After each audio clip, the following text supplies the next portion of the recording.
There's so many hypocrites in the church. So many. There's so many hypocrites. Everybody's fake in the church. Why are we so fake in the church? Why? Here's what's up. We're going to talk about hypocrites today. Why? Because you're looking at one. Okay, so hypocrites and being fake in the church are like people's favorite thing to be like, I don't like Jesus, I don't like the church. You know why? It's because we're scared.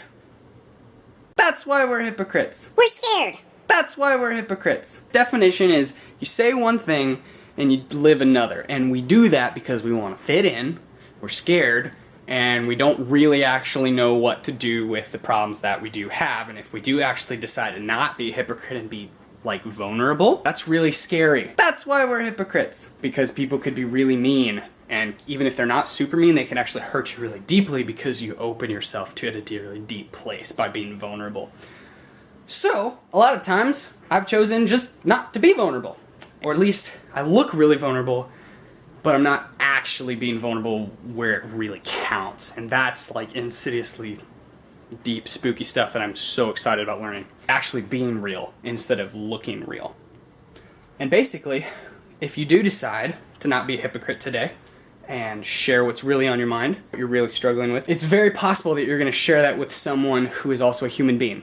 Which means that they are also sensitive and probably in pain. And if a dog gets run over by a car, you go to pick that dog up and take it to the vet or take it inside to get patched up, you probably get bit because you give what you got and the dog is in pain. If you share your pain, it could trigger their pain, or it could just trigger this rescue response of like, oh my gosh, you're crying.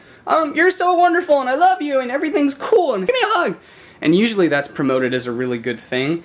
What that actually ends up doing is, please stop crying, you're making me nervous. Bible says you're supposed to cry with those who cry. You're supposed to weep with those who weep, not Stop weeping, I love you, you're great, you're wonderful, aren't you better? Yay, encouragement. no! What's really encouraging is when you can really sit there and be like, man, that sounds really difficult. I'm here.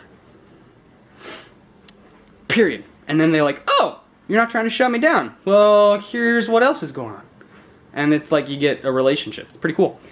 So yeah, if you want to not be a hypocrite, be vulnerable. So, here's the thing. Be nice. Don't bite. Say you're sorry. Say I forgive you. Don't fix. Love. Peace.